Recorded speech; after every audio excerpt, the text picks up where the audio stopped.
Hey everybody, it's Bust with Busted Strategies number 31, I do believe. We're not playing the Harvest Fair. I did want to say that does seem kind of neat, get these card backs. Oh god, you get paid money for this thing?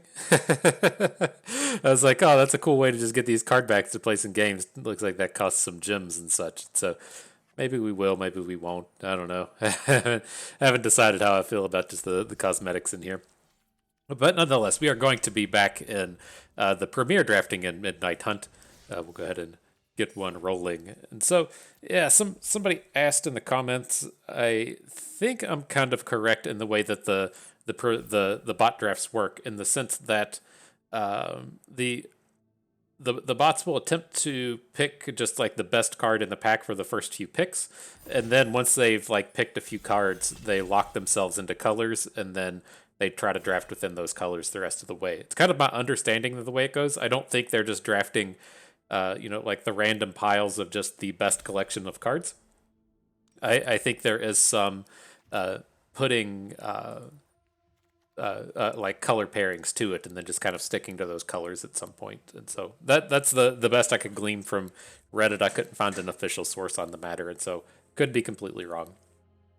But okay, as far as this pack goes, big time starts here. There's some good stuff in this one. There's of course Eaten Alive as one of the kind of premier removal spells in the format, and then there's Patrician Geist, which plays fantastically in the Disturb deck. And I'm really just looking towards the Patrician Geist here. If we do end up in Disturb, the payoff for this is just way bigger than the payoff will ever be for Eaten Alive. And then if we just end up in something else, essentially every deck in the format is okay to have a Windrake in it, and then a Windrake that maybe boosts another card, or a Windrake that cheapens up your flashback by a mana. It's all pretty reasonable, and so I think this is a great place to start, as with the Partition Geist, and then we may even wheel something like an Otherworldly Gaze out of this pack, which has been growing on me here in recent times. It plays reasonably well enough in Disturb to where we're happy to pick it up. Oh, got to adjust. I got a cat jumping on me. So okay. As we look at this one, there is a second Eaten Alive that we'll be sending on. A person to our right took the rare, but I'm looking at either Scab Wrangler or Covetous Castaway here. I'm pretty happy to continue on the path of the spirits, and then I think we just want to stick with the Scab Wrangler. And a lot of these Disturb decks, you do hit the board quick, but then you're sitting around with a bunch of like Lunarch veterans and such, and so the Wrangler is a nice piece of interaction to where a lot of our removal sucks. So we tend to be able to like find Covetous Castaways, or at least find a big collection of flyers, but the interactivity elements of blue-white aren't that great. And then if we end up in blue-black or something, we'll certainly be happy that we picked up a Scab Wrangler. Okay, well, the good cards keep coming along, picking up the Organ Hoarder here. Looks like people to our right took a rare and an uncommon, and so not ultra surprising to see the Organ Hoarder here hanging out with another removal spell, since it could have just been a high quality rare and uncommon. But happy to add Organ Hoarder. Fantastic, regardless of whether or not we end up in blue white or blue black. It's one of the premier blue commons in the format. Okay. Well, things have to dry up eventually. But interesting set. There is looking here. There's the Eaten Alive, which is of course extremely powerful. We've passed two of these up to this point, and we could potentially pass a third one here. It is interesting in the sense that I worry about how much we've pushed the people downstream of us into black by sending along all of those Eaten Alives. And so if we pass on this one, like we almost certainly just have to avoid black. We've kind of said, hey, if you're getting a fifth pick Eaten Alive, then this is pretty open. But here I am just looking towards the Seize the Storm. This plays quite well with a lot of the cards that we've picked up. And I think we're reasonably safe to just make a move into blue red, and then we aren't just like locked into blue red. I mean, it's just one card. We can still pretty reasonably look towards a blue white style deck. But at this point, I do just want to kind of stay away from black. I have to assume people downstream of us are really excited about those removal spells we've been passing. Okay, and so with this one, if there was a good Disturb card, I'd be kind of interested. We haven't been seeing a whole lot of Disturb. We did just take the Seize the Storm, and now we have Arcane Infusion making an appearance. I think I'm okay to just make a jump into blue-red. I mean, the Arcane Infusion isn't ridiculous powerful or anything, but I mean, we're not passing up on much here. We're just missing out on a Search Party Captain. And so if the blue-red is here, I'm happy enough to jump into it. And then if it's not, I don't feel like we've missed out on too much with these two picks that we just made.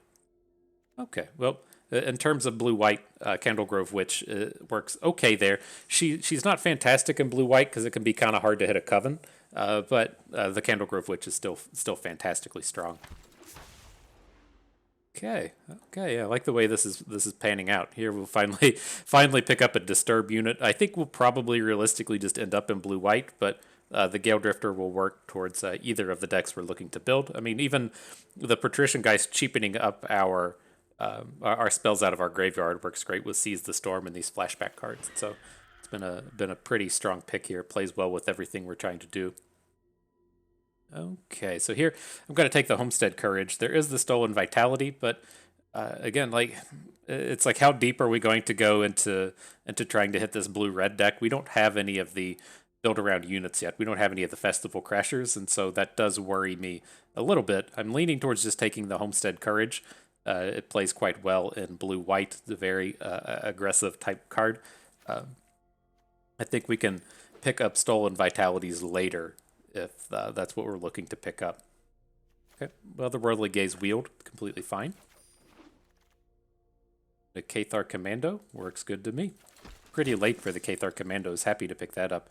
Here we'll take the only red card in the Perforator. Again, I don't think we're going to end up in red, but we didn't miss out on too much picking up the Seize the Storm and the Perforator. We could even look to potentially main deck the Seize the Storm and just splash it. We'll have to see how our mana plays out. As far as these like blue-white decks go, I tend to try and keep everything like extremely cheap and then just play 14 land, or not 14 land, not play 16 land and not play any cards that cost more than 4. But Soul Griff Guide and the like might make an appearance. Okay, and then there's a interesting set. There's the Gem and Spectral Adversary. This is what we're most certainly taking. We're always happy to have a 2/1 Flying Flash for 2 mana. And then anything that this god does on top of being a 2/1 Flying Flash for 2 mana is just gravy. And so having this phase out ability is pretty strong. So happy to add this addition. I did want to note that there is the Seize the Storm here.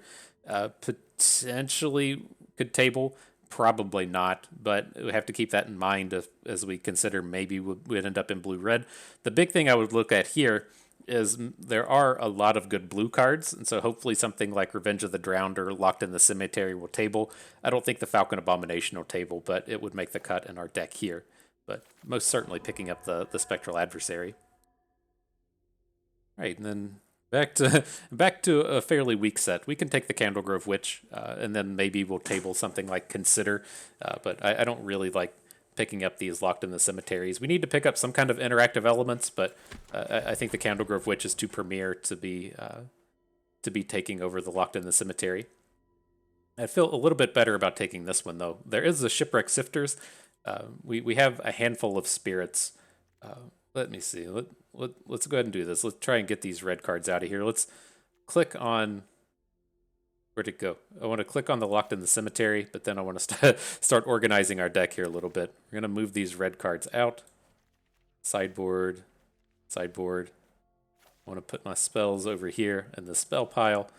Just get a kind of a look at what our creatures look like. I mean, our curve looks fantastic. We've got 5 2-drops, 1 3, 2 4s, and a 5. Locked in the Cemetery will fit in here okay. I don't think we need... we'll play Shipwreck Sifters if we get them. But I don't think we need to go out of our way to get them. We have a pretty decent curve as it is. Here, this is a very easy Fading Hope. This is one of the premier as our removal gets in this style of deck. Okay, well, it is a very late Moonrager slash, but I think we're probably just too deep in on white at this point. I really like the early game plays that we have in the Candlegrove Witches and the Commando. We haven't picked up any Festival Crashers. We haven't picked up any Thermo Archimist, whatever the guy that taps to deal damage is. And so I think we're just kind of locked into blue-white at this point. We'll take the Trapper. Helps with our Covens. It's a sort of removal spell. Not that bad. Here, these cards are all pretty turdy. We'll just pick up our first Flip the Switch. All right, things are coming along. I'm happy enough with this. Stormrider Spirit is a spirit. We might end up wanting to play it. It's going to be better than a Drown Yard Amalgam.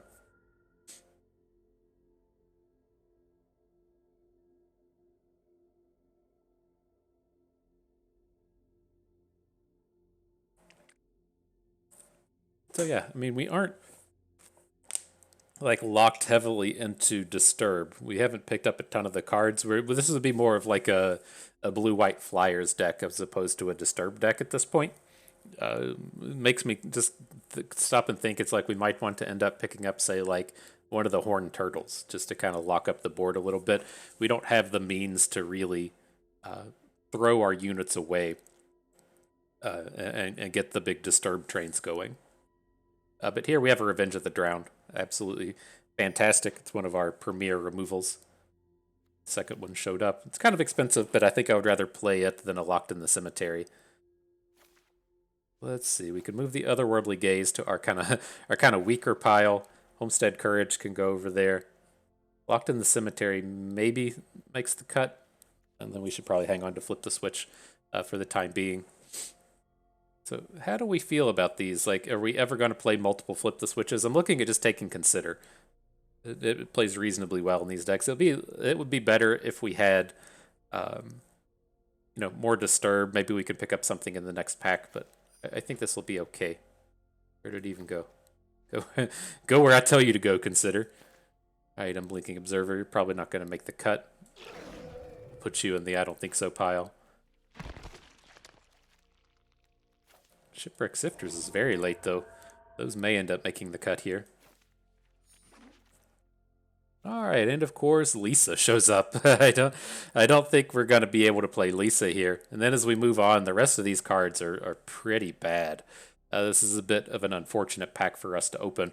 Just the Flare Faith, Lunarch Veteran, and that's about it. So as far as these decks go, I would love to have a Flare Faith in here.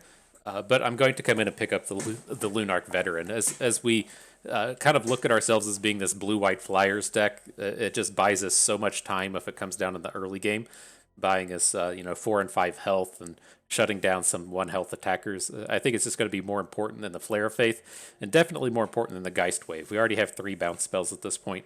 I'll play the Geist Wave if it wheels, but I'm not upset about not having it. What another pack of turds, jeez. There's the Rockvale Veil. I think I'm pretty sure I have 4 of them now, but otherwise, I mean, there's just like a component collector. We've talked about playing them a little bit. I'm not opposed to it. I'm looking at like the kind of spaces to where hitting Covens is important with the Candlegrove Witch. I think we have like enough 1s and 2s without the component collector. It's like the 3-drop spaces where we're kind of lacking. I don't want to play Ritual Guardian in a deck without Flare Faith, so. Fine. What a turdy set of cards, am I right? The Dire Stain is exactly what these cards look like. They're all poop, making the dire stains out of this pack. I'm just going to take the Flare Faith. I don't want the Tome, the Unblinking Observer, or the Candle Trap. we gotta sound sad when we say it. Because these cards, these cards are not good. I mean, I know we have some of that red in our sideboard.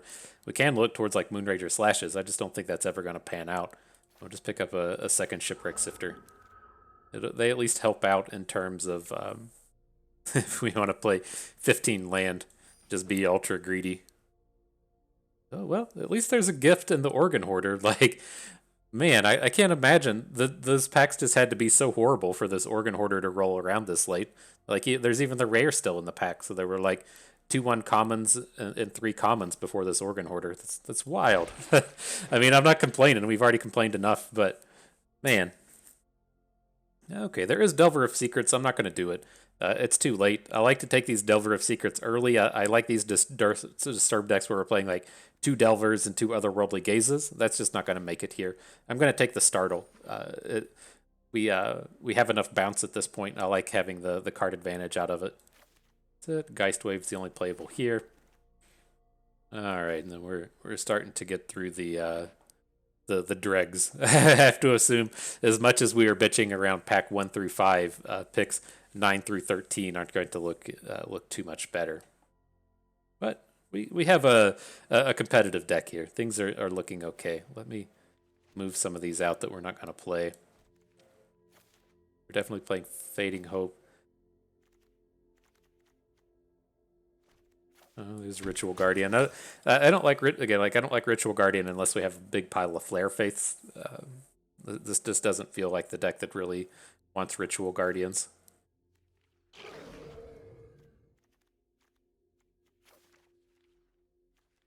Taking it Locked in the Cemetery. I'm going to want to remove one of these expensive flyers. They're both spirits, but I think I would rather just have Stormrider Spirit. I do like the flash ability when we're out here trying to play with a bunch of Revenge of the Drowns and a Flip the Switch. Gives us a little bit of option as far as being sneaky. not having it just look like we're being ridiculous with our no play passes. Okay, so let me pull this up a little bit. I'm gonna want to take one of these land out. Probably just take out an island. Is it the dude in the comments? Is it T:(CR? Is that where we get? And it splits it for us. Oh, very nice. I appreciate the comments. So let's see where we at. We got 1, 2, 3, 4, 5, 6, 7, 8, 9, 10, 11, 12, 13, 14, 15, 16, 17 creatures. So I probably want to take like 2 of the creatures out and 1 of the spells, and then I feel like I'm pretty happy with where we're at. So I did all that talk about the Stormrider Spirit. I mean, I do like the exile effect of the Soulgrift Guide, but I do think I just want to keep the flash unit. So let's take the Soulgrift Guide out, and then I think we want to get rid of one of these 3s. I'm leaning towards the Ritual Guardian opposed to the Component Collector. It's just a little bit better on defense, and that leaves us with 1 spell that needs to come out, and I think we can take out a Geist Wave. We've got 5 bounce spells at this point. The 2 Revenge of the Drowns, the 2 Geist Waves, the 1 Fading Hope. I think the Geist Wave is the worst of the bunch. And yeah, pretty happy with how this is. Let me double check our sideboard, make sure we didn't click on anything by accident and have it land out here where it doesn't belong. It's just the Soulgrift Guide, the Guardian we took out. This is the larger zombie we could play, but we're not going to. Observers and Locked in the Cemetery, sure. Okay, yeah, I think we're good. Game on. Get our disturbs out here. Okay, so we aren't playing any contortionist troops today. I don't have anything to get real salty about. Let's see what we can do. All right, reasonable enough start. I mean, it's got a 2-drop in it and a bunch of ways to potentially draw some more. We'll just go ahead and keep it. This is too strong to mulligan. So yeah, we didn't pick up like too much of the disturb mechanic, but I think we got enough to be interesting.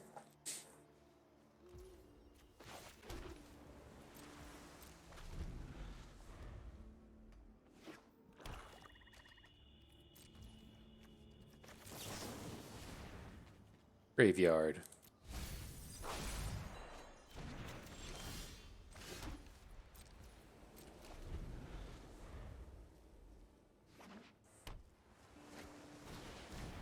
Okay.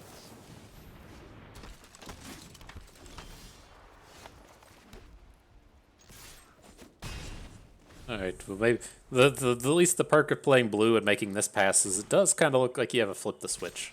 We don't have anything to do, of course, but people will be a little less inclined to play units or cards. Sometimes you can get a lucky pass if they have a really high valued card in hand. Are we off to the races? I'm really surprised to see him not trade out that Arrogant Outlaw. It says my Doom Beast sticking around.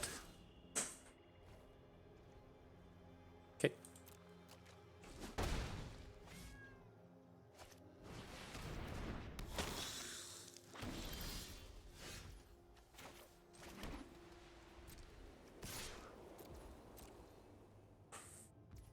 Okay, so I mean, like the blocks with our Stormrider Spirit aren't that impressive here. I mean, I guess we could make it work, I guess. Like if we're blocking Bat Whisper with the Cathar Commando and then blocking the Bat with the Stormrider Spirit, taking like 5. Not horrible.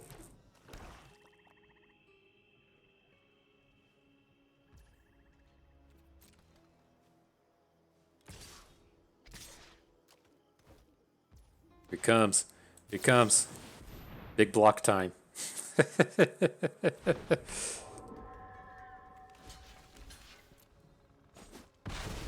Nice. So it's a good chance we can just tempo him out from this point. Oh, gross. Gross, dude. Take it back. I'll take it back.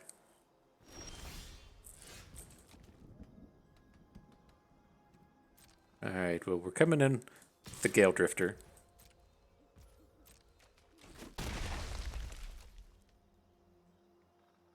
It's like, how greedy do we want to get with the Shipwreck Sifter? If we, like, it's like the thing with the Shipwreck Sifter is like the way you're looking at this is you want to play like all 3 cards. You want to play the Witch, the Geistwave, and the Sifters, but that requires us to discard Revenge of the Drowned. I'm not really amped about that. I think we just want to get the Candlegrove Witch down, and then probably Geistwave something away. We could potentially give it flying with the Shipwreck Sifters next turn, though. If we do cycle away a spell, potentially lets us have the 1, 2, 3 on board as far as powers are concerned.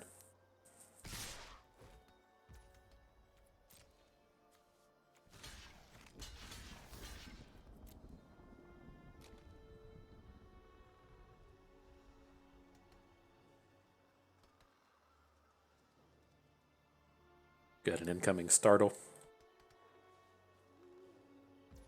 Nope.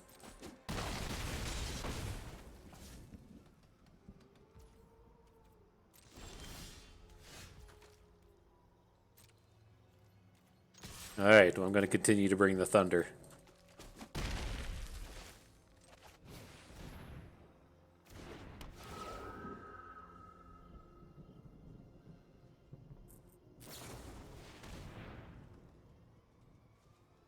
Okay. We still get our loot. Revenge of the Drowned is it. You can't lethal us next turn, so that's fine. Get our Organ Hoarder going. Attrition Geist gives us a potential lethal.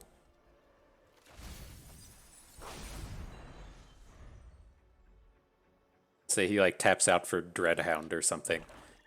We can play the Geist, get the bonus onto Gale Drifter, then hit for 7. Not happening here, but you know, potential was there. All right, make sure it doesn't tap an island. I think we still have another. Do we have any more loots in our deck? We should probably. Do we need to hang on to this island? We got a Shipwreck Sifters. Oh, you're not a spirit yet. That's not good.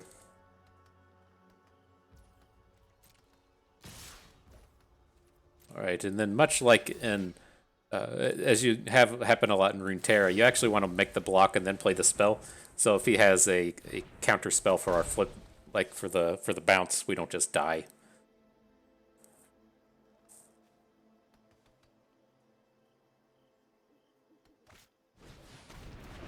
F.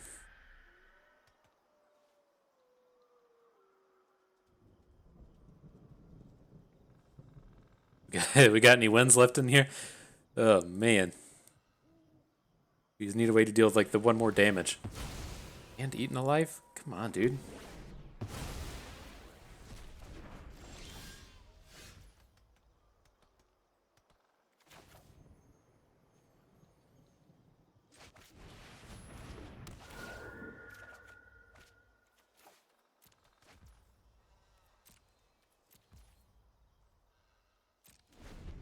Alright, this doesn't feel good. You're so close. So close. We needed a way to threaten the lethal. Alright.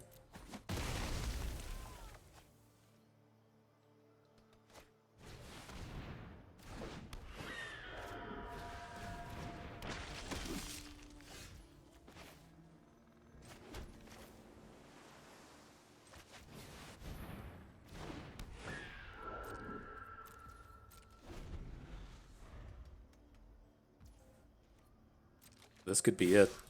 Well, he does have that dude in his hand. Past 2 blockers, but we get the win on the Whale Drifter here, and then we also get to have a zombie. So if we pick up a bounce spell, we could have potentially won the game.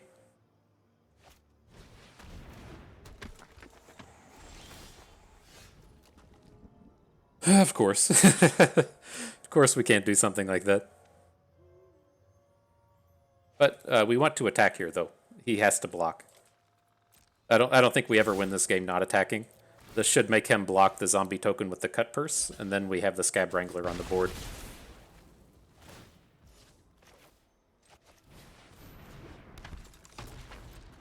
So then if we draw something cool next turn, we could potentially still win.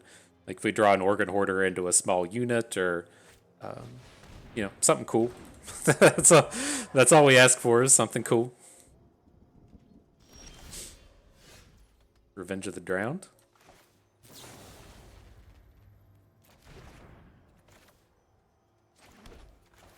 I'm going to play the land so we can pay for Flip the Switch.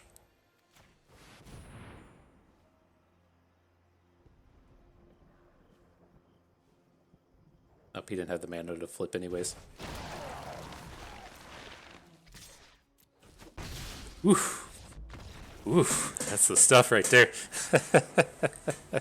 Get that heart rate going, clenching them butt cheeks, make the draws happen. Alright, cool.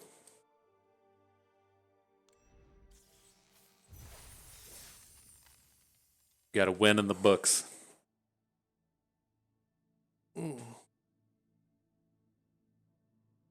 As the losses start to come in, we'll start getting a little saltier, right? We got a lot of bitching in that previous trial with the contortionist troops and my neighbor's new paint color. We got there was one more right there at the end. I forget what it was. It was definitely worth being salty over, though. Alrighty, but what do we got here? Looks like a reasonable collection of early game plays with 2 mana. Okay, we'll keep. Yeah, these sifters aren't great in our deck today. We just didn't pick up a large quantity of disturb units.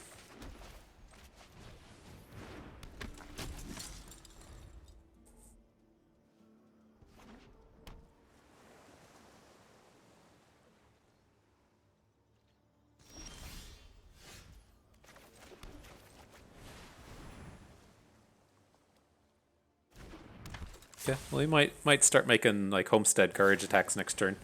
Okay, Thar Commando, sure. Like if we play Scab Wrangler and play Homestead Courage, we have a Coven with the Candlegrove Witch.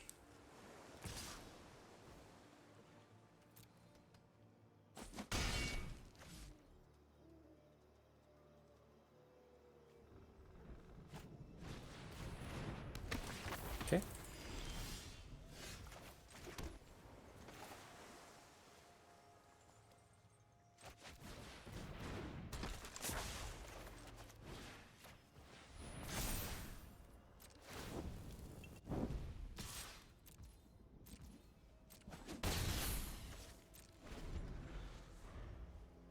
He's definitely winning any late game though. He's got a pretty strong board going between the Trisketophile and the Lunarch veteran.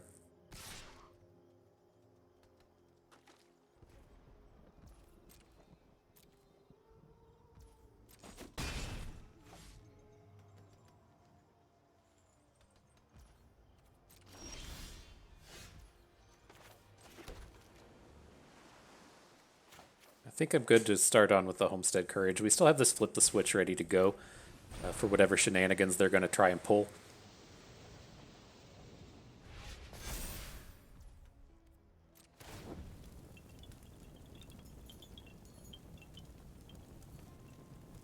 It appears as though they are ready to pull some shenanigans.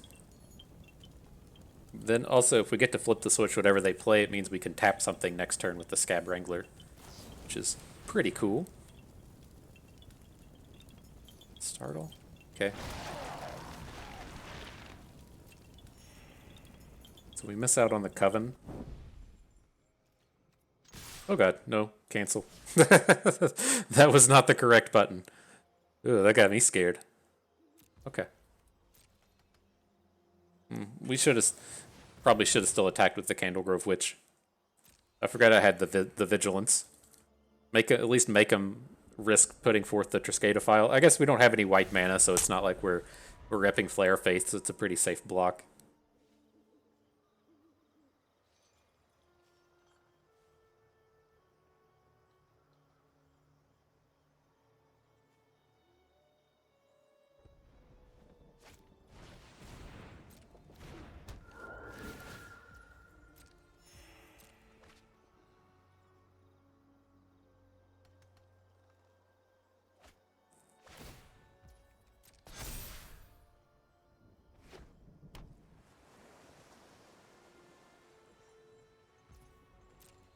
Okay, well, we didn't get the opportunity to flip the switch anything. I want to save it for something a little bit better. I mean, even if it's just a faithful mending, I'm pretty okay with that.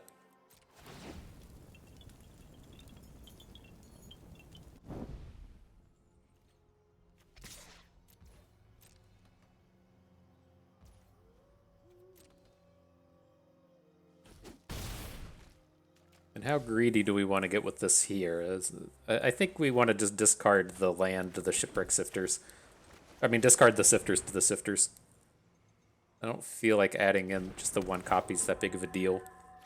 I mean, we are kind of grinding down to the space where cycling away lands matters quite a bit, but I think this is fine.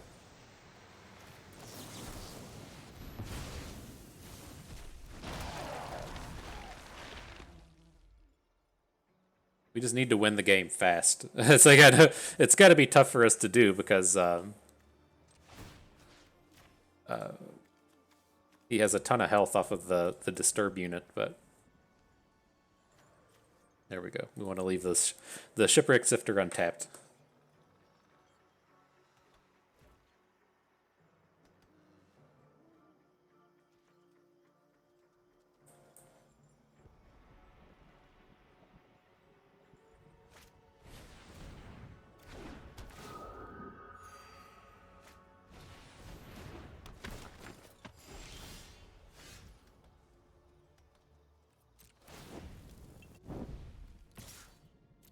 All right, maybe we can get him below 20. Yeah, get wrecked, son. Below 20.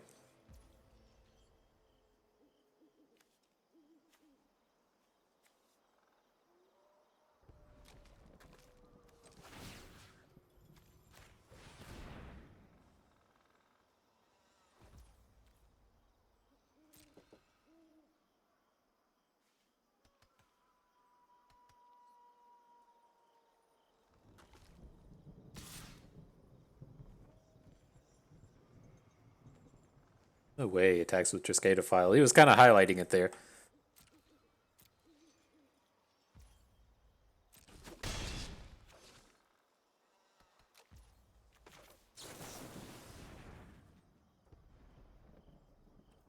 We'd like to draw Candlegrove Witch.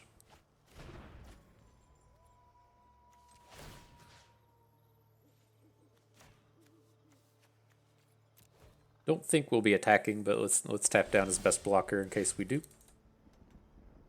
Nope.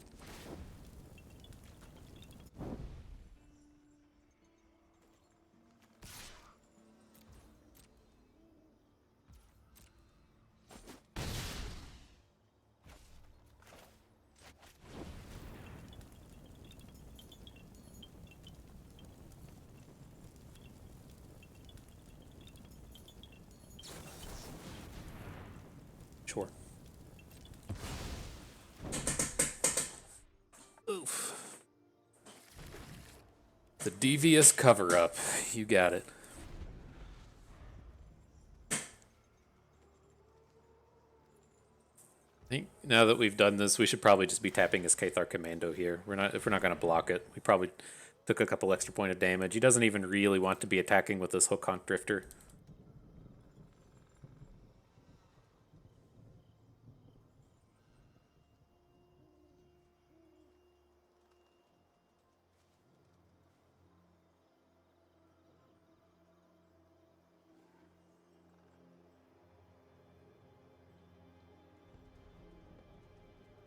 Oh, goodness.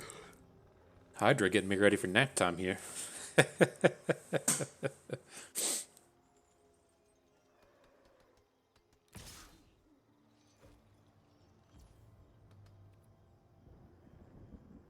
Okay.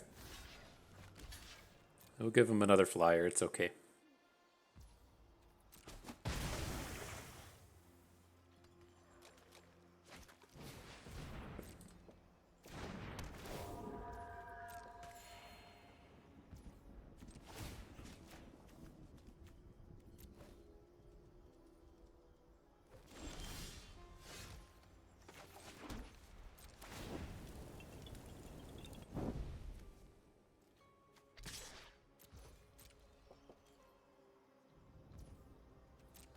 Aggro.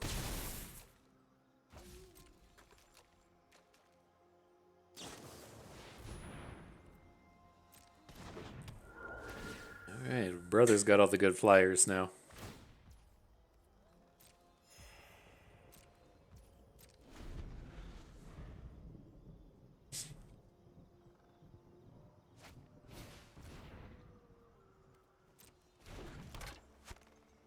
It's not good. It's the sifters instead of the scab wrangler. Interesting.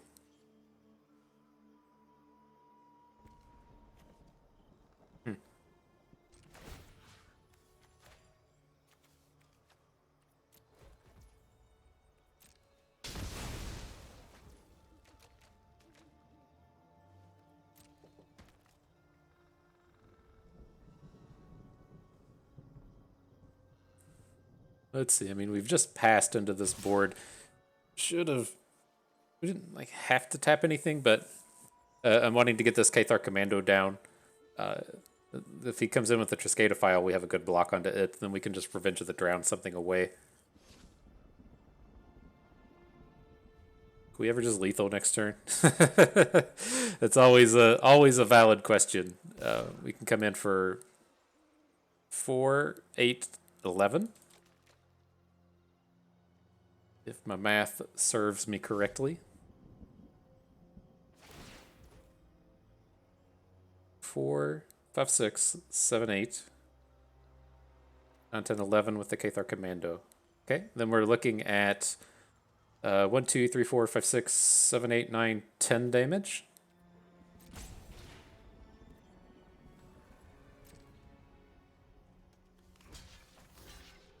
Three, 4, 5, 6, 7, 8, 9 damage.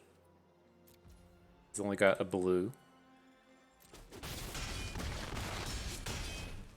Okay, then we don't even need to play the Revenge of the Drowned. Add our Commando. Tap as blocker.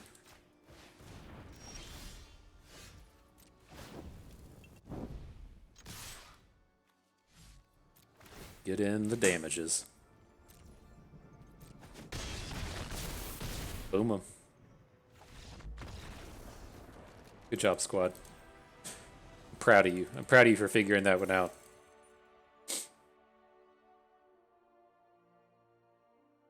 Basic mathematics. Good job, Bust. That's usually where I fail. I gotta watch myself now that they don't count for you. I'm surprised you don't just lose at spots like that. Right, on to the next one. Feeling good. Barely winning some games.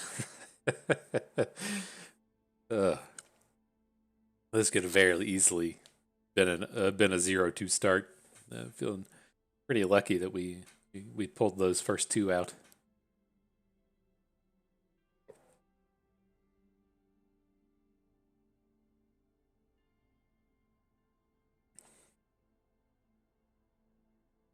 What do? You start talking about the weather? I can tell you about the weather out here in the Midwest. It fucking blows. I have a lot of friends in California, and they say stuff like, "I like seasons. Seasons are nice."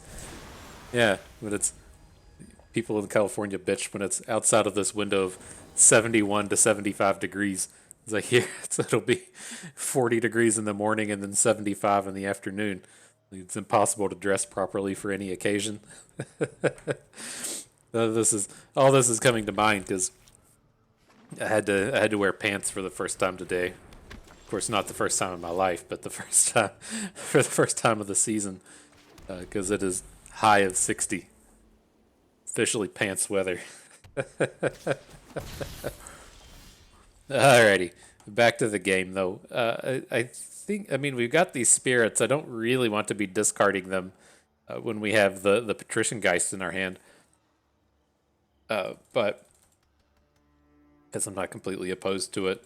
I mean, this is so weird not even having like the bear, like the 2/1 blue guy. He's the easy one to pick up late. We just didn't see any of them.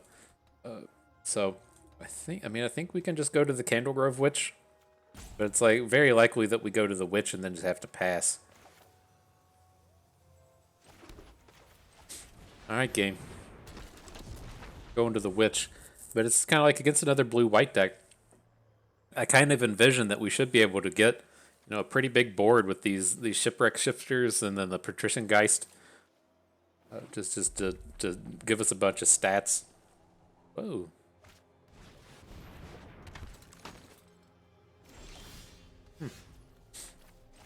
Okay. So how do we feel about this? I mean, we can just get rid of the Stormrider Spirit. I'm leaning more towards just playing the Component Collector and seeing what happens. He'll be a pretty good blocker for the next few turns or so, and gets us a little bit closer to a Coven. We have trouble hitting threes, but something we could potentially do. Seems like our opponent might have just gotten shut down by the Collector, though.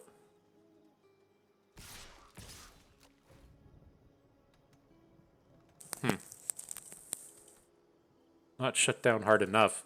So, I mean, is he really just willing to make an attack to put a +1/+1 counter on an Unruly Mob? Like, I doubt it. I would think that this is probably just going to be a Flare of Faith somewhere. But it's like, are we willing to trade either of our units for a Flare of Faith? That kind of depends. I don't want to double block, right? If we make this block of, say, Candlegrove Witch onto the Chaplain, the Component Collector onto the Survivor, and then he Flare Faiths the Survivor, so he wins the combat onto our Collector and then gets the flip. Like, that kind of sucks, but I think I'm okay with this. Long story short, if we trade our Component Collector for a Flare of Faith, that's fine. And he's just going for the tokens. Sure. Wanted to party on the cheap. Alright. Reasonable enough.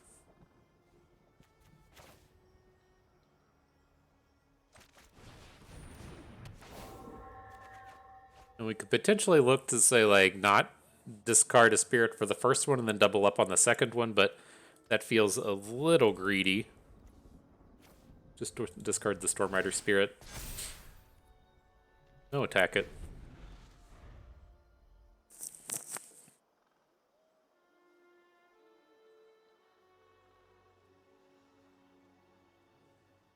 So weird. I'd love to be discarding any disturb card. Oh well.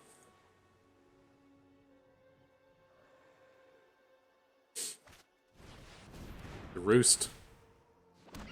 I dig what you're about, my man. Alright. Make sure it leaves our blue up. It's going to. Got the Coven now. Boom.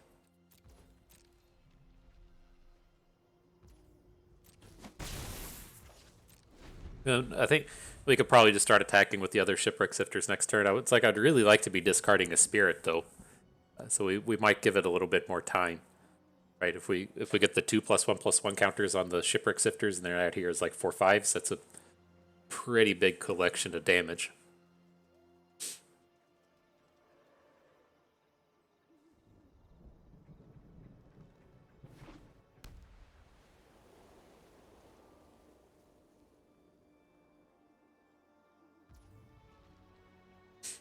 Alright, off to the attackers.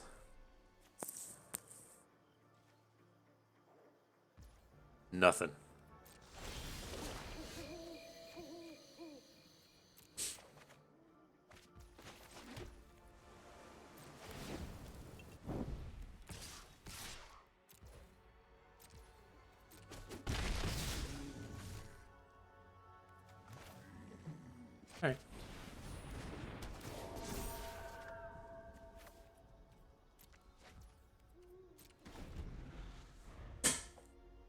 feel okay-ish about this. Maybe we'll pick up a good attack before you know it. That's fine. That's not worthy of a flip the switch, I don't think.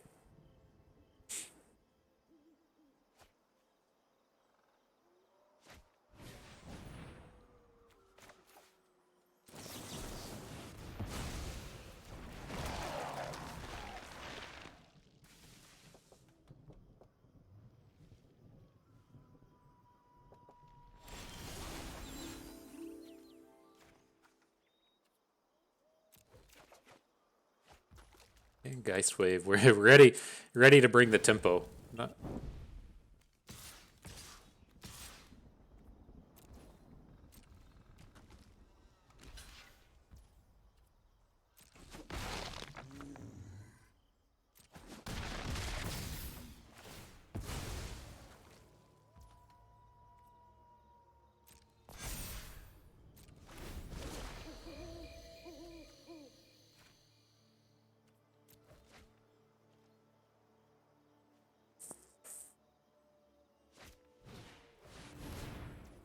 sure.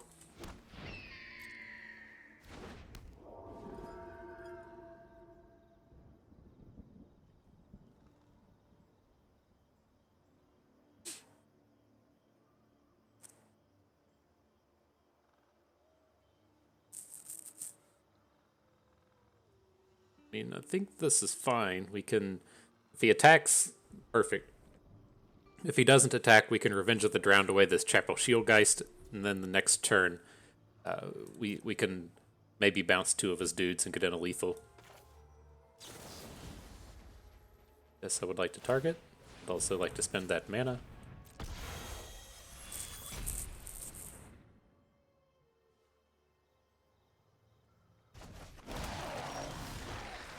He went bottom with it, and so then can we ever just lethal here?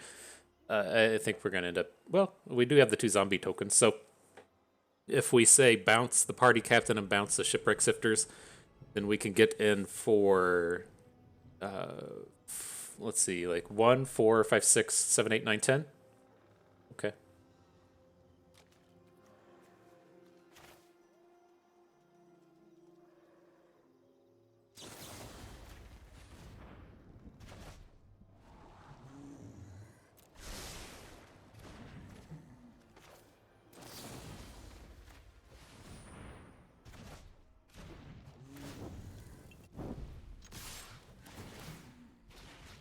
Bring in the heat.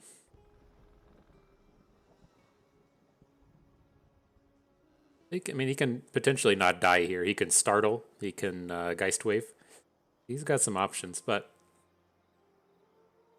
he's gonna have to lose both of his birds in the process. So, got him. Victory. FTP bust hitting the diamond too. We're getting there. We're getting there.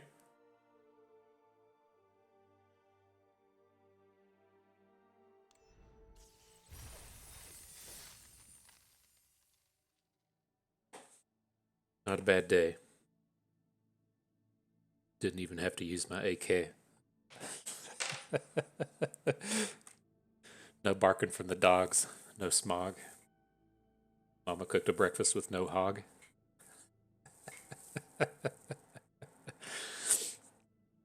That's the guy from all those kids' movies singing those songs about it being a good day. Man, I used to, whenever I used to be at work and listen to the Spotify and such, whenever I was having a bad day, I would turn on Ice Cube because I always kind of felt like if you felt like you were having a bad day, Ice Cube most certainly had worse days than you. So I listened to that a lot, but man, it never like really improved my mood. I think it just made me like more down.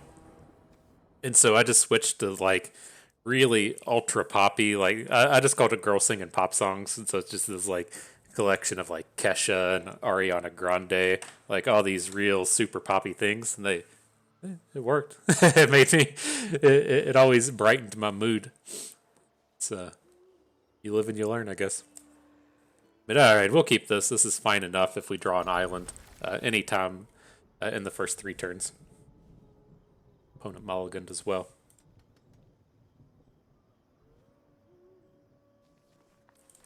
He's probably about ready to flip on some Ice Cube. He's getting a little peed over there.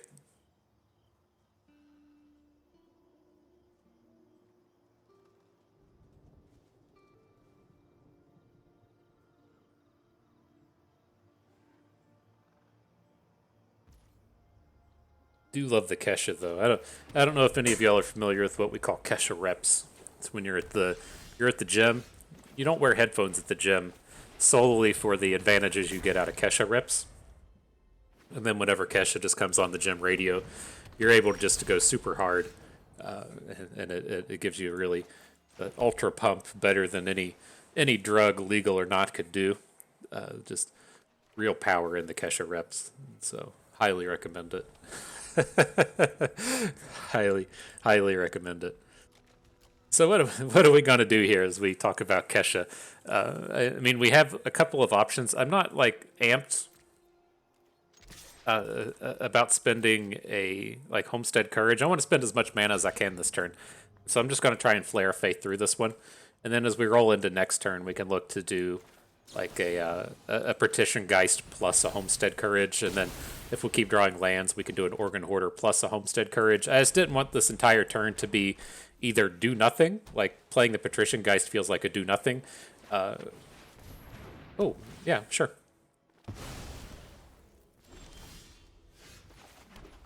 Yeah, I mean the oh, hang on. We should have just played Organ Hoarder. I had it locked in my head that we were about to do stuff with that curve. And it's just completely not the case.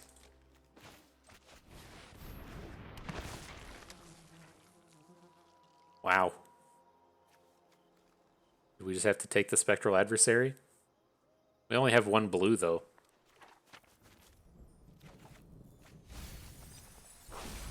That sucks. That was a high quality collection of cards that we were passing on there.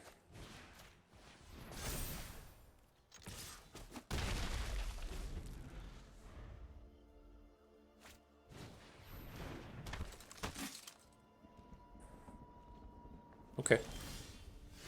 It doesn't seem super awesome for opponent. So let's start with the Organ Hoarder again. We're gonna play another Homestead Courage, but I kind of want to see what's coming up. We're not missing out on too much by playing this pre-combat. And then I think the Fading Hope is gonna let us tempo this game out.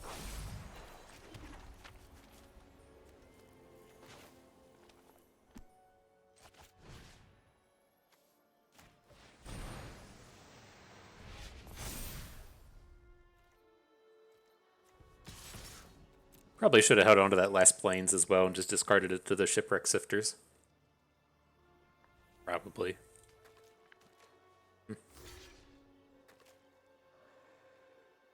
Gonna get a +2/+2. Sure.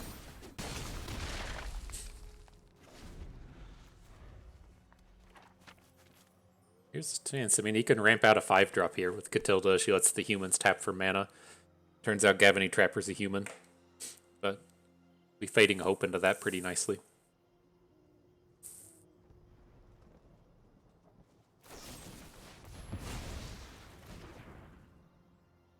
Not cool, bro. Not cool.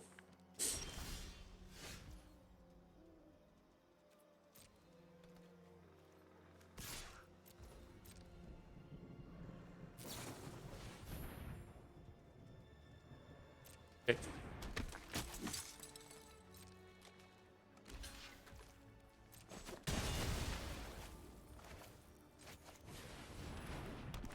Yeah, I'd like to be discarding Plains here, regardless of what we pick up. I mean, his Lunarch Veteran was the actual best thing we could have ever hoped for.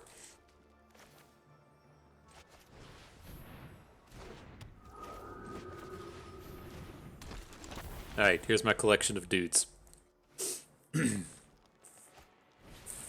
Daring Angel, oh god.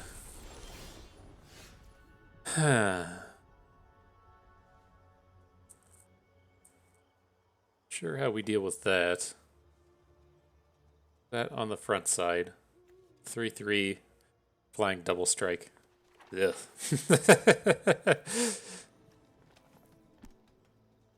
I mean, what happens? We can bounce it next turn, but it's not super appealing.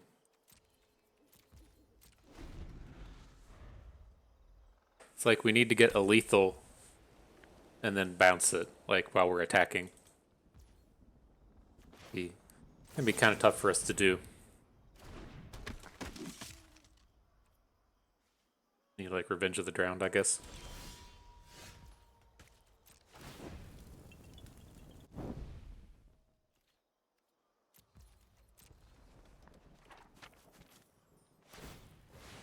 Yep.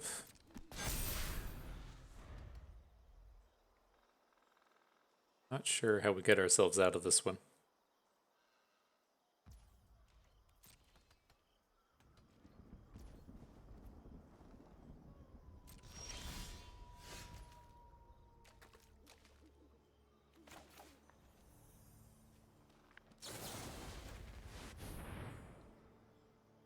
That's the start. If it's still, we're just coming in for 2 damage now. We can't even like pop out the Candlegrove Witch to get attacks in because we'll lose our Coven if we sacrifice the Commando.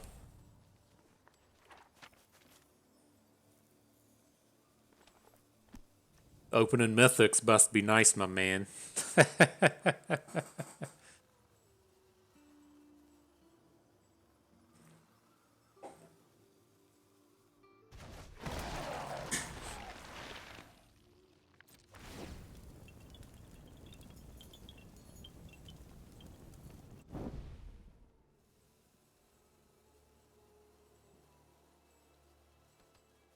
Gonna tap something? If he taps something, he can't give us things +1 counters. Are we willing to trade a Cathar Commando for a Cathilda? I think that's okay.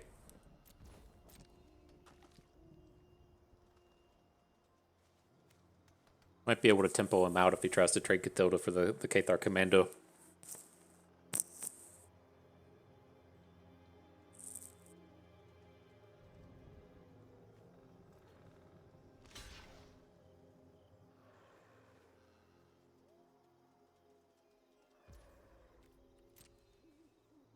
He's gonna have a spell. You're not just blocking the Shipwreck Sifters without a spell.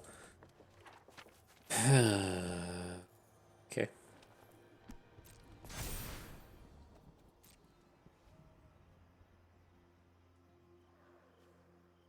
But I mean, the promising thing here potentially. I mean, he's got to, if he wants to. Oh, I put the Angel on top. Oh fuck! How bad is this? This is not good. All right.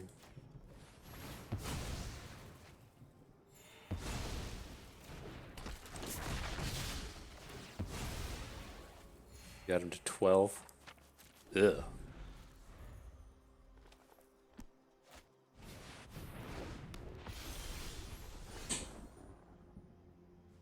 This sucks.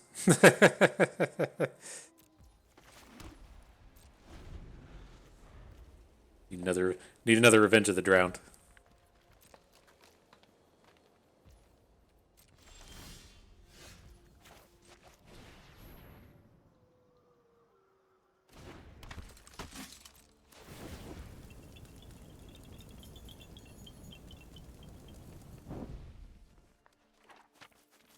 How do we feel about just bouncing this stupid Angel? Get in for 4? That's just like, we can keep it like locked down. I guess we can get in for 5.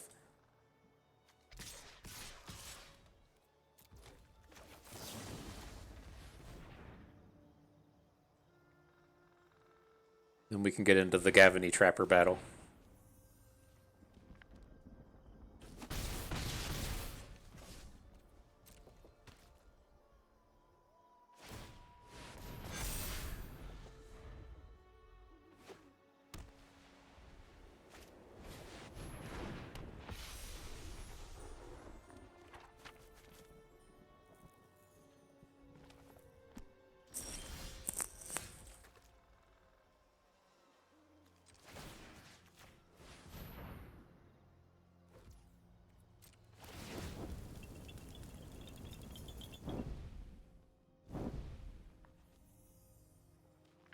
Alright, then what's this thing do when you die? If you become 0 flip and your life total becomes 3, then you don't die. Its power and toughness are equal to your health. Then when it attacks, double your life. Okay.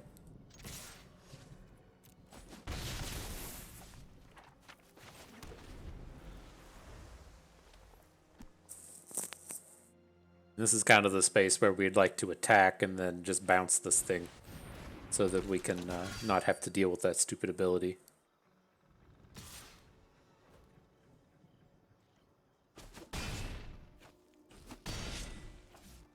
Now we can choose to not use our trapper. So let's see how he taps stuff here.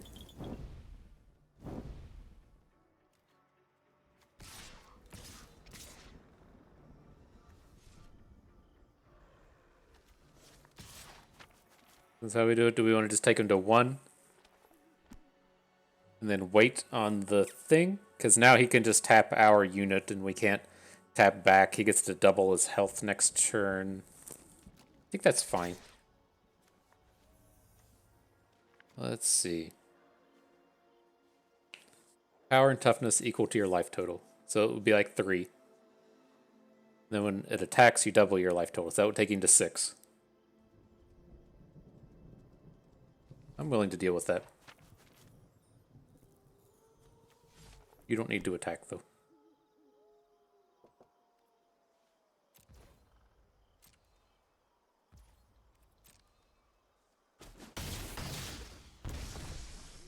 Alright, so thing flips. He goes to 3. We'll play our island in turn. He's going to tap our tapper.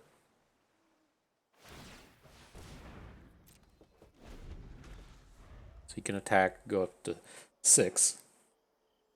Then we draw a combat trick or something. We just kind of win. I like just kind of winning. Bounce spells are okay if we can get his trapper taken off of the board. No blocks.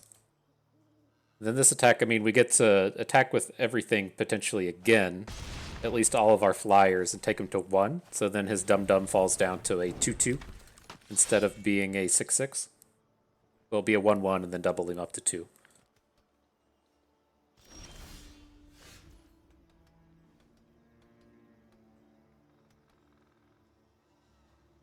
Do we just die to the crackback, though? Can't pump. Well, he can't pump with Catilda. Oh my gosh, he's got the mana to do all of this.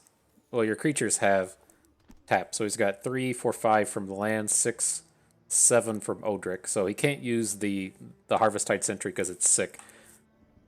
So he can't do both things this turn.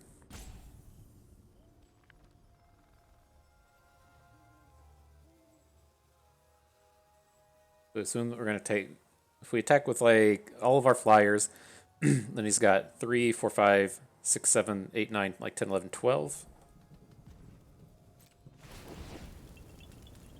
I'm going to attack with our zombie token as well, so that we gain a life.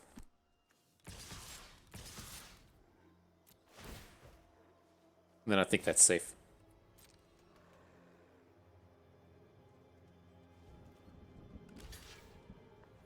Right? Did I just math that completely wrong? 5, 6, 7, 8, 9, 10. Oh yeah, we're gonna take the damage from the Enforcer. Right, because he taps our Trapper now. That was yeah. We should have kept our Phantom back.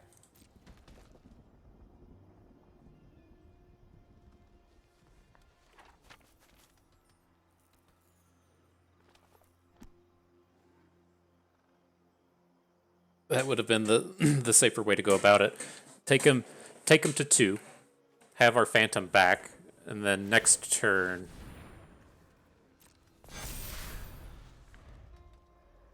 Three, 4, 5, 10, 12. Yeah. So if we had 2 blockers here, I think that was the way we'd have done it. We should have taken him into 2. We'd have 2 blockers. Would be counting on us drawing a way to get a Coven. Well, I guess if he's going to attack with everything, we wouldn't need the Coven, but...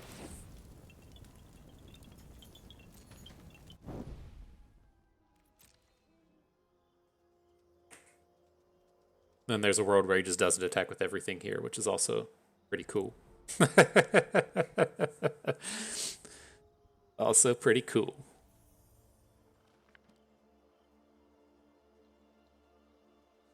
Y'all know my theory on things. We just bring the YOLO, hit with it all.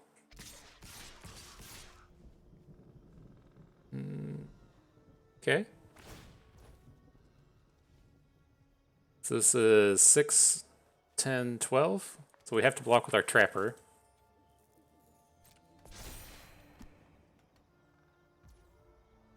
Right, 3, 6, 9, like 13.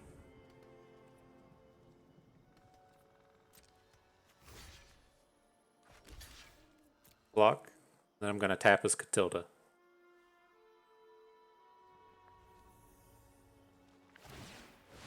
Oh, are we still just dead this way? Shit. I thought we got out of it. Fuck. Alright.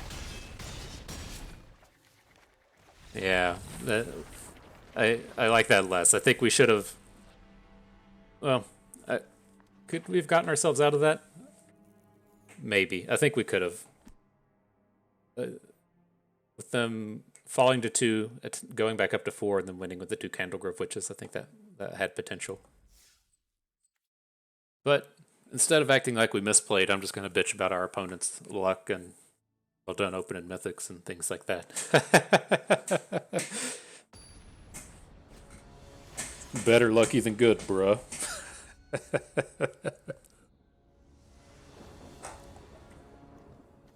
Alright, so what are we doing with this? I think that's a reasonable keep. Got a 1 and a 2 with the mana to play him. The Homestead Courages in case something goes wrong. And then once we draw blue, looking decent. Alright. It's been stated. Hand is decent.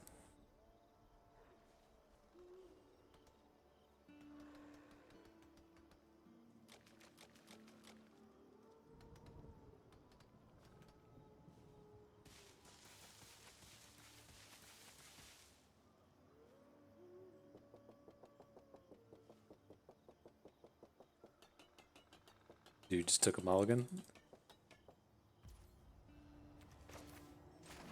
Alright, aggro.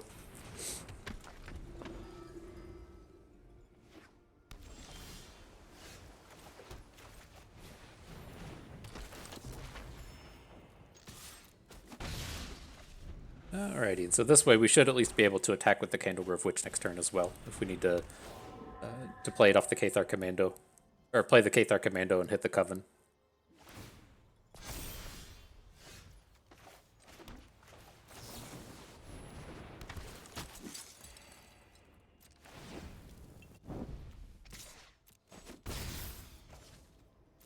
Okay.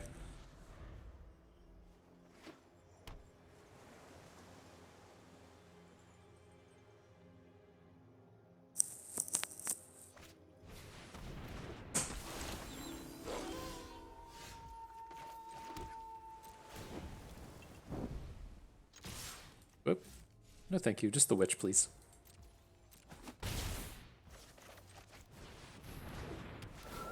Alright, now we can do things a little bit easier in terms of making this Homestead Courage work.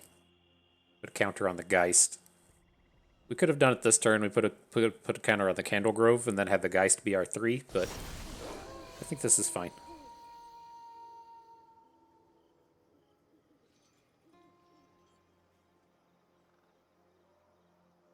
Why are you stopping like you're gonna play a spell, boss? They don't approve of that shit.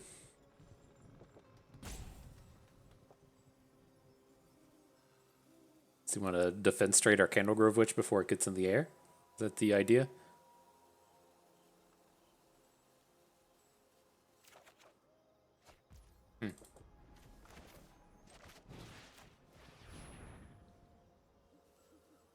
Like, he's got something. It's clear that there's some kind of shenanigans that he's trying to line up here.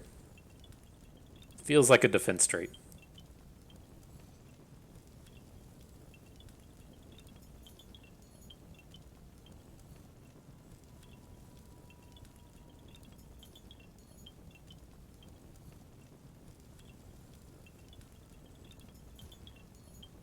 And we'll see what they do. Like my intent for the rest of the turn is to just play Consider, so that we flip his Stalking Predator back to face down.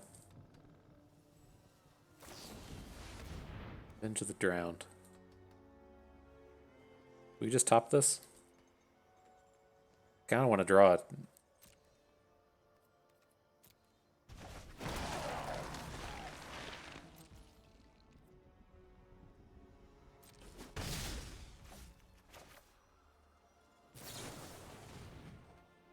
Decline. Okay.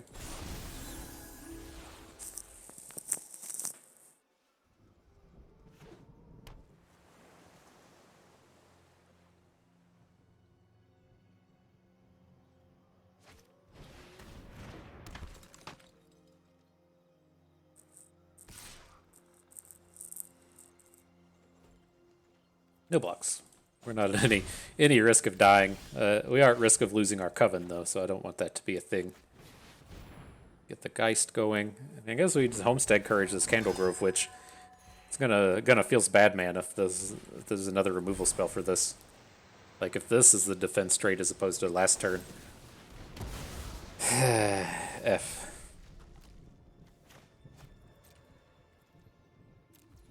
Alright.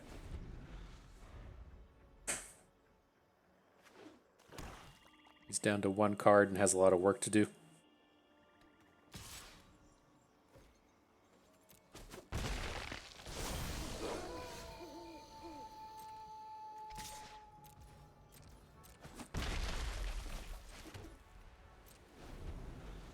Alright, off to the slow races.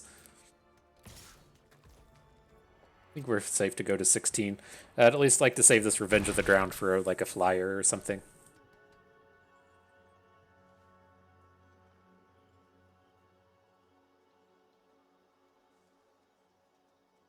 The sacrifices off the Covetous Castaway or something. Probably have to do it next turn, though. I don't feel like we can just keep passing forever.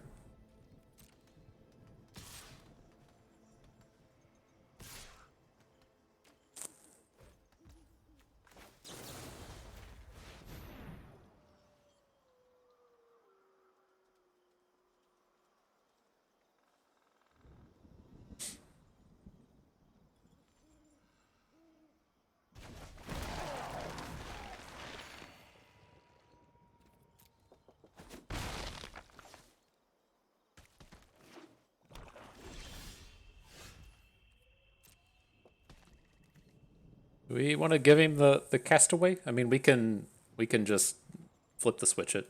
I think that seems good. Or I guess you could put the Castaway in front of our 2/2 or something to prevent the damage, but I'd say it's going in front of Cathar Commando. Yeah.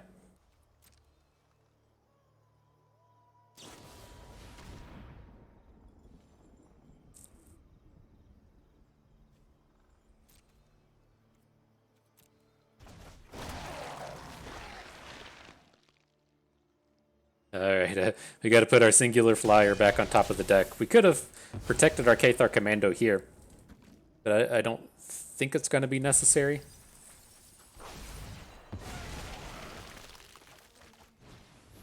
We're getting like really limited in our mana, but I want to flip the switch this 3/4 flyer that's about to come down. We can replay our Geist.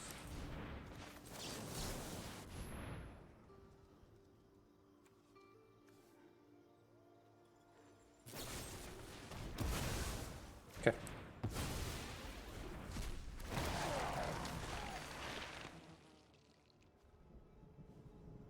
It feels like we're pretty far ahead.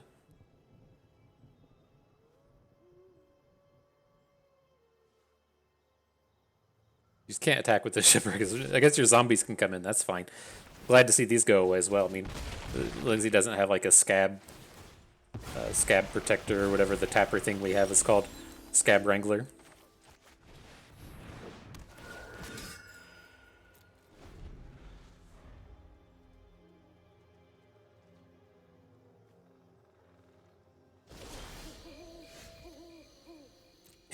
we cannot draw islands for the Spectral Adversary.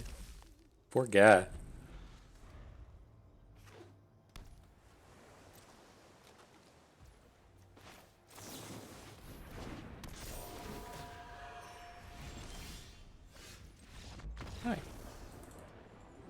I guess we have mythics. We can't. We gotta take it back from the angel guy. Be like, sorry, bro. Sorry, we got mythics. I didn't mean to. I didn't mean to act like we did.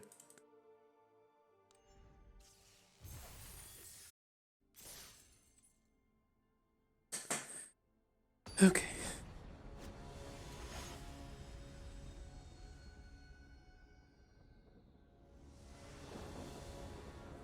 All right. We can't keep this one. This is too much. If this was like a Merfolk Looter in the Shipwreck Scepters, I think it would be okay, but not this one. And much better. Well, this is what these hands are supposed to look like, isn't it? I think this is it. I'm gonna be greedy and just I'm gonna throw away a land. We're gonna Shipwreck Sift, and so hopefully we'll just hit. that's that's all it takes, right? You just gotta hit.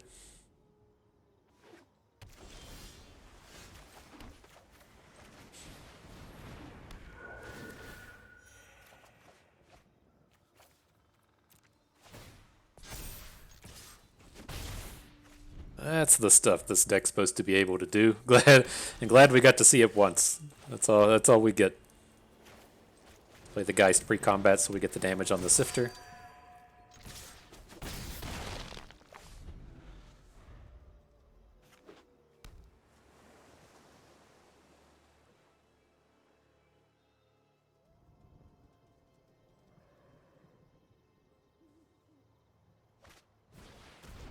Okay.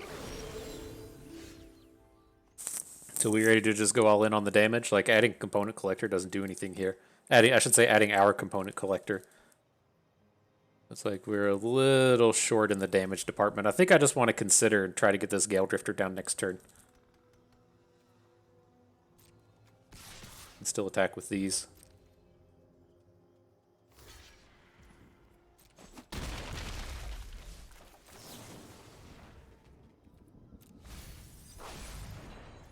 Missed the land, but found a creature we can play. Excellent.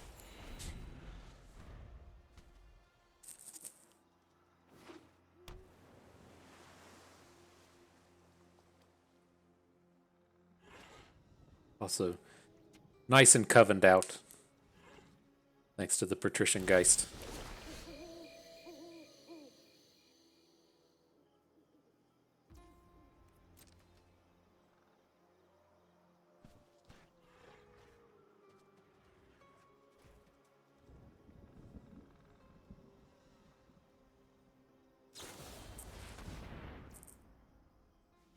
It's uncalled for.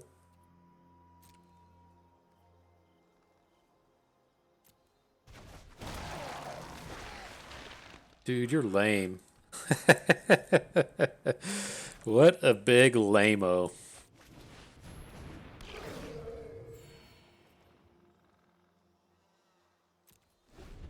Alright, not getting this Gale Drifter on the boards kind of sucks without getting the Coven onto our Candlegrove Witch. Oh, Jesus, this stupid thing. Okay.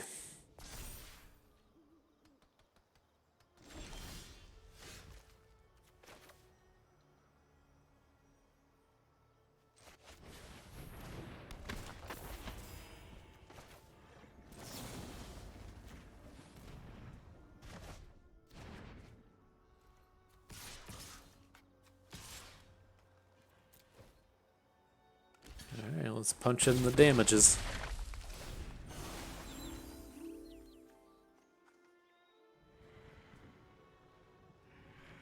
I'm gonna tap your permanent, bro.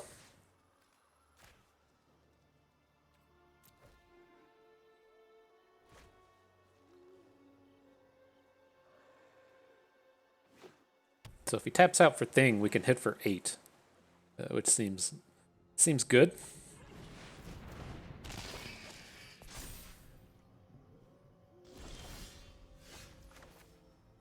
Do that tempo thing everybody's talking about.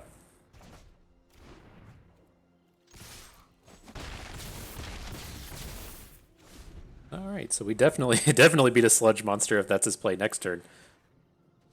Not sure why I put the token on our Patrician Geist again either. Could have put it on the Candlegrove Witch, but whatevs.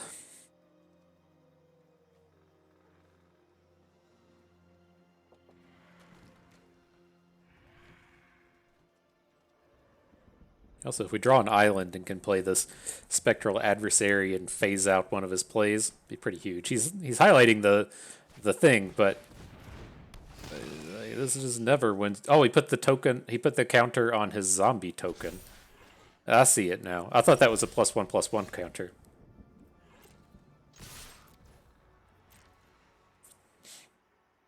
So his play here has to be Unsummon, or what are we calling it in this? Fading Hope.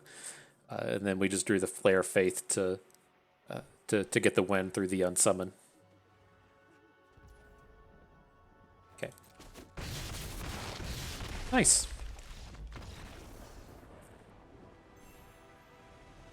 That's what the deck is supposed to look like. Tearing down games with only 3 mana. Really aggressive early stuff, getting the spirits going. That's what it's supposed to look like. We don't have the density of spirits that we're supposed to be wielding out here. Nice.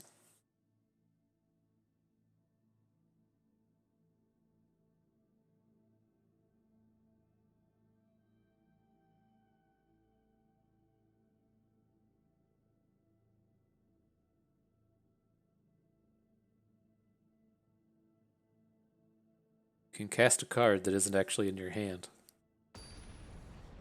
Noted. I get what they're saying, but...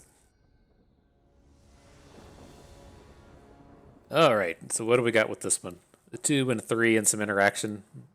Relevant mana. Works for me. What are our lands like? It feels like we have like 4 islands in this deck.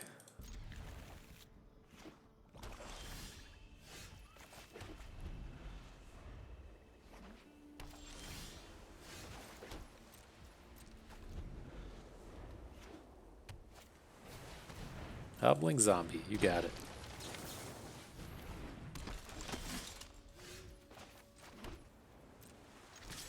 I'll play the Startle here. Now that we've picked up the Trapper, we can still stay on curve with our mana.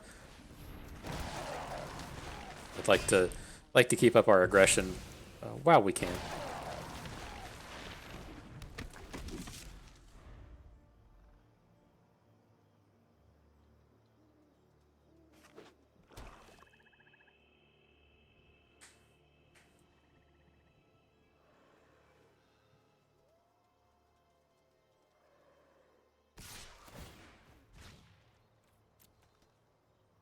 Interesting. I guess you could have like a Blood Thief or something. I'm not sure. It's so weird seeing like blue-black just throw away their zombies like that. Like between the things like Morka Behemoth and Eaten Alive and all of those kind of things. That's weird.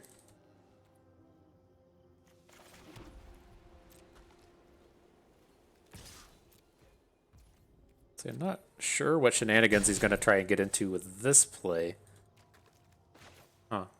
Oh, we'll Gale Drifter. If he's got the counter spell, we're only losing half a card. Also lets us spend all of our mana, so happy enough with that.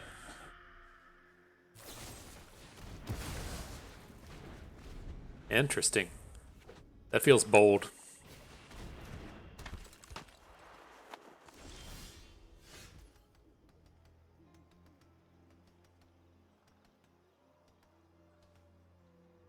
You're not a flyer yet, are you? Just a Hippogriff? Okay.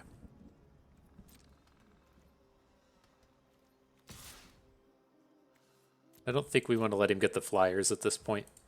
So I'm just going to hit with the Gale Drifter, play the Patrician Geist, and then if we find a better place to be attacking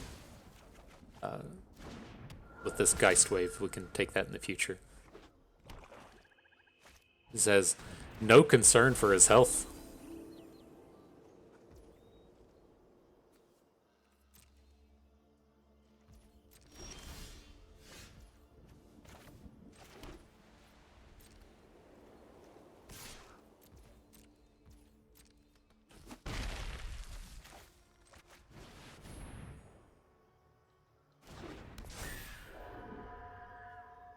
Do we ever just pop the Celestus? I mean...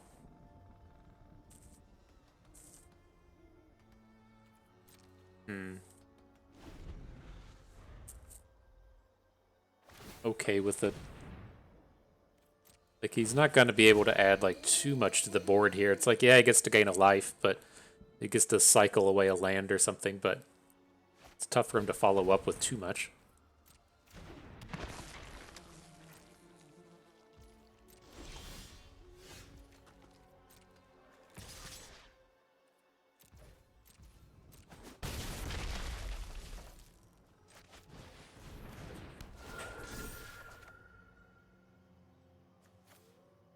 Alright, we can discard the other Sifter just to get the bonus on our unit.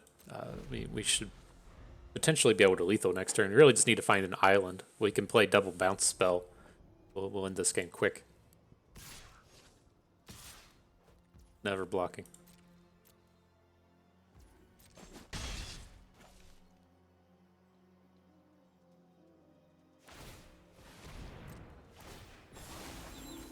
Weird. Why would he ever even attack here?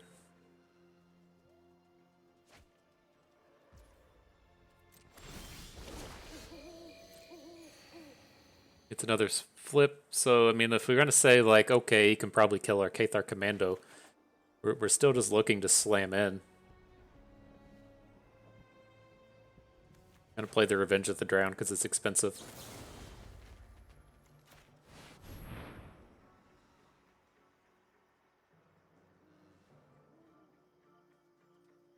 Just ran across all the units doing the mathematics. Alright. Alright. Interesting. Alright, I think we're up in the final battle now. Did we get there? Oh, we gotta claim a prize first. Yeah, I've got 2 shots at it. Alright. Alright.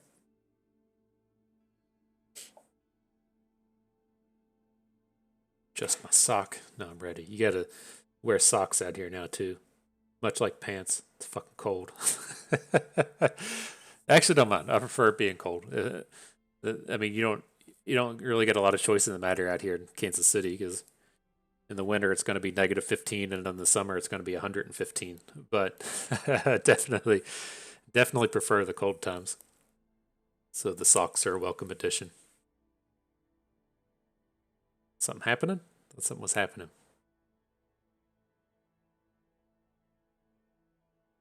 There we go.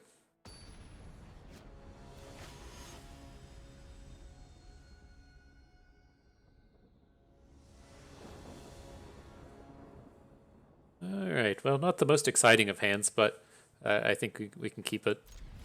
And get this Candlegrove Witch going.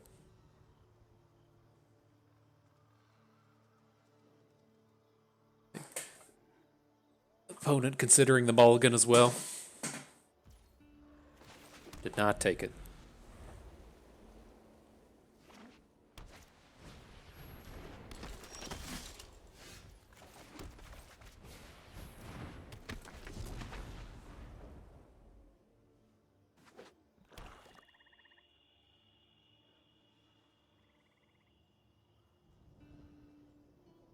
Just want to tap my dude. Tap it right now. Interesting. Why do you just play the commando now so you don't have to tap your mana? I get it.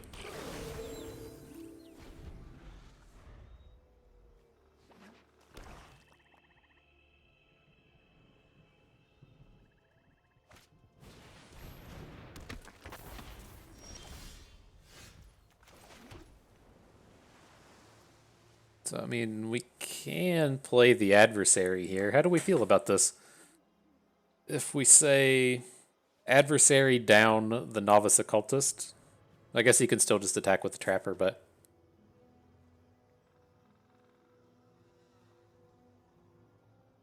artifacts, creatures, and or enchantments. Okay, well, I think I want to get our flyer down and start attacking.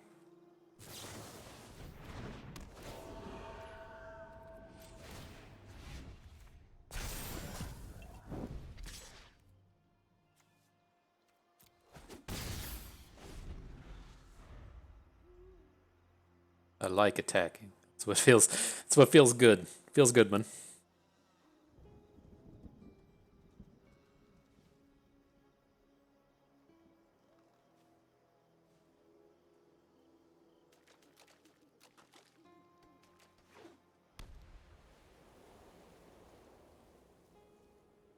Look at this. Look at this classic blue-white Flyers deck, though. We got the Horned Turtle holding down the fort. Everything else is out here with the flying. Feels good. Feels good. Classic deck.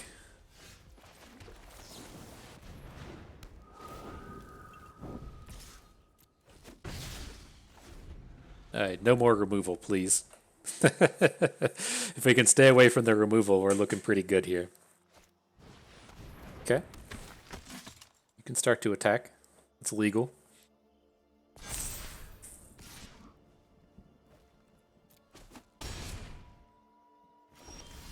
So I guess, I mean, we don't have to Revenge of the Drowned this Gavany Trapper, but we're going to have to send it back to his hand on his turn. We'll do that with the Fading Hope.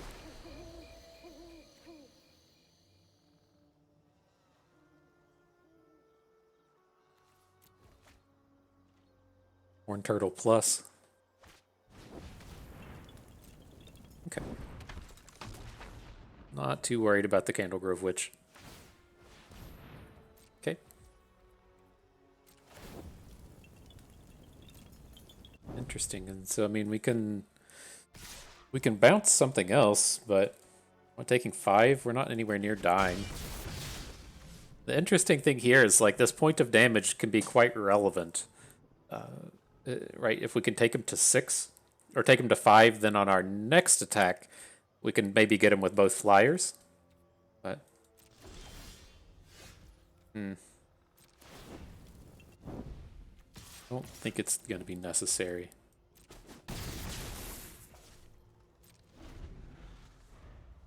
Got all the tools we need to handle this board.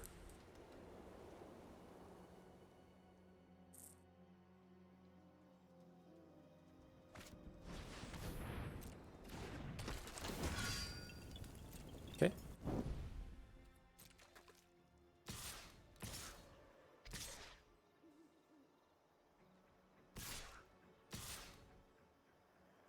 Alright, so he's only got 1 mana. We don't have to worry about too much here.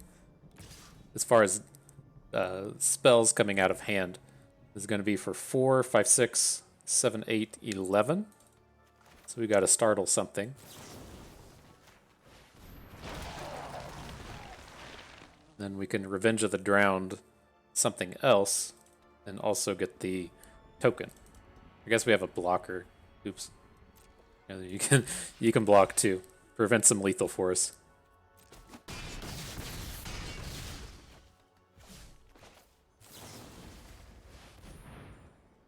I think that's going to do it, friends. I think that'll be it.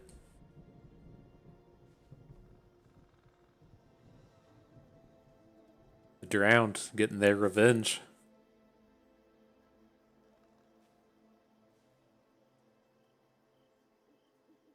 Just drop your phone in the toilet. Nope. Nice. GG. Nice little 7 winner for us here. So yeah. Let me double check, make sure we got 7. I'm pretty sure we did. Pretty sure. Give me that trophy. Yeah, we got it. Cool. So yeah, let's get this pulled up. We'll talk about it a little bit more. Okay, so yeah, interesting deck. I mean, we had the what's your name right from the start, the Patrician Geist. We didn't get to take full advantage of this, and so I'm kind of glad at some point in there we kind of realized we weren't really getting the Disturb stuff together, but we did have enough tools to be kind of in like blue-white Flyers, and so I think that was at least a decent distinction to make. The only real thing that kind of points at that direction is we managed to pick up these Candlegrove Witches as part of our Flyer package, and so we aren't just counting on the adversary, the Patrician Geist, and the Gale Drifter. And so that was kind of it. I think I was kind of okay without playing that. The Griff Guide, the 5 mana flyer. Seems like we had a lot more mana issues than I really expected to do. There was like a lot of turns where we really just wanted to spend 2 blue mana and couldn't. So that was kind of strange, but otherwise, yeah, it's a pretty straightforward deck. You're trying to be aggressive. You want to get your flyers in. over top of your opponent's board. Ideally, if they have flyers, you can tempo them down with your bounce spells, and then you're hoping to virtual card advantage the board with something like a component collector. This is, I'm trying to think, it might have been like 7th edition draft where the Horned Turtle was really good. Maybe it was like 8th edition draft, and you'd have this sick deck of like Horned Turtle, Merfolk Looters. There was a 1/1 white creature for 2 that tapped to like give something +1/+1, and then just a bunch of Windrakes. It was like the best deck in the format. Loved it to pieces. And so if you haven't had a chance to get a lot of Horned Turtle value, highly recommend it. If you're familiar with any of LSV's work, I'm sure you've seen the decks. Just the man loves a Horned Turtle. He loves the divination, and I think I learned to be decent at limited from him, and so some of these things carry over. But nonetheless, I think at least the big thing to make note of is we did want to be the Spirits Disturb deck, since we had the what are you called the I can't remember this thing's name, Patrician Geist, and we had these Shipwreck Sifters. Shipwreck Sifters is kind of a thing that if you're in Disturb, it's fine. If you get to play it as a 2/3, you discard a Disturb card, and that's a good piece of value. Don't just be like running Shipwreck Sifters in decks that can't Disturb. And like this deck here is kind of like right on the border of being able to do enough. I feel like if we didn't have Patrician Geist, then these Shipwreck Sifters wouldn't have any home in this deck. Having the Lord, really makes up for them not having the +1/+1 counters on it. But they're really churning at full strength whenever you're able to play like one Sifter and then follow up with another and give the bonus across both of them. And that's just too tough to pull off without having a big collection of Disturb cards. You probably want at least like a minimum of 6 or 7, I would say. But I think the what do you call it? The Patrician Geist was enough to carry us around that. Otherwise, pretty straightforward deck. We had like 5 or 6 bounce spells, a bunch of flyers, really early game centric. Our top end is kind of capping out at Organ Hoarders, quite good. And so yeah, we can take a look at the draft real quick as well. Again, I was pretty happy with the Patrician Geist as a start. Blue is arguably the best color in the set. I'm pretty sure I think blue is the best color. We have a pretty reasonable wheel and Otherworldly Gaze, and I just don't. From like a stylistic perspective, don't enjoy these base black decks as much as I like some of these other ones. Like Eaten Alive is fine. I'm sure there's a lot of people out there that really like being able to play blue-black controller aristocrats, and they just really want to snatch up this Eaten Alive. Just kind of like stylistically and the strength of what I'm good at, I'm much better with the aggro, and I enjoy it much more. And so I think from that perspective as well, the Patrician Geist is just another pick to just kind of push it over the edge. On pack 2, I think Scab Wrangler is where it's at. If you knew where we were going to end up, probably just want the Covetous Castaway. It plays, has Disturb. This is kind of better top end than both the Soul Griff Guide and the Flash Bird that we played. But not knowing if we're going to end up in some kind of like tokens deck, I think the Scab Wrangler is the safe pick here. It's good even if you aren't there. It's a bear. You can potentially get some damage in. If the board stalls, it's quite good. It's very easy for board stalls to happen with a bunch of Lunark veterans, and so I still stand by this pick. I think that was a pretty strong take. 2 blue cards rolling into Organ Hoarder, very easy on that one. And then this was, kind of another controversial pick, if you will. There's the Eaten Alive, very late, should signal that black is pretty open to this point. But I do worry in pack 2 about all of the Eaten Alives that we've already passed and just getting hard to cut from the left, especially in the sense if you look at it as, say, like we took pack 1, right? Took Patrician Geist, there's the Eaten Alive. Say whoever's in pack 2 just doesn't want the Eaten Alive. Say, I don't know, they take Spellrune Painter or something. I could see an argument for that. And then when the Eaten Alive rolls around to pack 3 and they're like, oh man, Eaten Alive, black's open. And then as we opened the one here, as this shows up to our person next door at pick 3, there's just like potential to want to push like 2 people downstream of us into these Eaten Alives. I don't really like taking this one here with that knowledge. I think the Seeds of the Storm is fine. We talked a little bit about the blue-red deck. We really look for things like Festival Crasher, and we look for the Electromancer, the guy that taps to deal damage. We don't have any of those, so we're not like super into that. Feels like the blue red really looks like it's going to happen with the Arcane Infusion. I think that was a fairly easy take, and then everything dries up. And so there's no blue, there's no red. It's a very easy Candle Grove Witch for us to pivot to. The only blue card is a good one. I think that was a pretty straightforward set of pack 1. Then pack 2. I don't think we ran into too much interesting here. I think this is probably like the make or break pick of the draft. Do we want to take Seize the Storm and then try and high roll into blue red, or do we want to stick with the Flyers / Spirits theme and go with the Adversary? And I think the Adversary is the way to go. We did see a lot of like Midnight Lightning Bolts running around pretty late, but I know we definitely didn't see like the Festival Crasher aspect of this deck, and so didn't hurt too much there. Again, Locked in the Cemetery keeps feeling worse and worse. Candle Grove Witch, good aggressive unit. Locked in the Cemetery, we didn't even play. I think we might have wheeled the Shipwreck Sifters, but not a huge fan of Locked in the Cemetery. Fading Hope, very easy take here. Yeah, I don't think it got too challenging from this point forward. I think once we got ourselves out of pack 1 there and realized that we're looking to be in blue white, things eased up pretty well. Got all the bounce spells in that package. Then we did have some turds the rest of the way. Always sucks to be taking Lunark Veteran over Lisa, but is what it is. Oh my gosh, what a horrible set of cards. Lunark Veteran into Component Collector and into Flare of Faith and then Shipwreck Sifters. Not the way you want to be rounding out a set of cards. If that's what you're taking pack 1 for your first 4 picks, you are doing it wrong. I will wholeheartedly tell you that. But man, in pack 3 kind of is what it is. But yeah, I think we've gotten to the fairly straightforward portion of the draft. And then the late Organ Hoarder let us feel like we'd been on the right place and the things just didn't show up. But cool, not bad, not bad. Feels good to hit the 7. We've got 6 packs for our efforts. Feels much better than just in the bot drafts. I mean, I don't know. Nobody's told me the math on bot drafts, but it feels like they're just kind of, if we're not spending gold on it, then I don't really want to do it. Okay, what do we got here? The deserted beach. I think we're pretty good on the land. I'll do my weekend review over on the site the over the weekend. I guess tomorrow. It'll be up. You know, by the time you're watching this video, it should be up shortly after. But see how things went there. All right, opened up the old Jadar. Get some mythic wild cards. We are pretty close to being locked up on this set. Daring Angel, our only loss today. Probably shouldn't have lost that game either. We're learning, though. We're learning. That's all you can do. Cool Colors Harvest, you're trash. Has to be a constructed combo with that thing, though.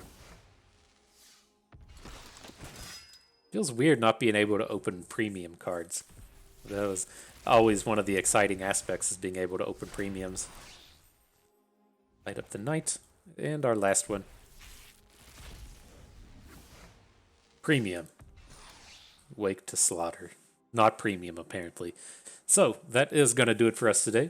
Hope you all enjoyed the trial. You maybe lifted your spirits a little bit. Maybe had a good time watching and learned a thing or two along the way. This is Bust, and we thank you for being here.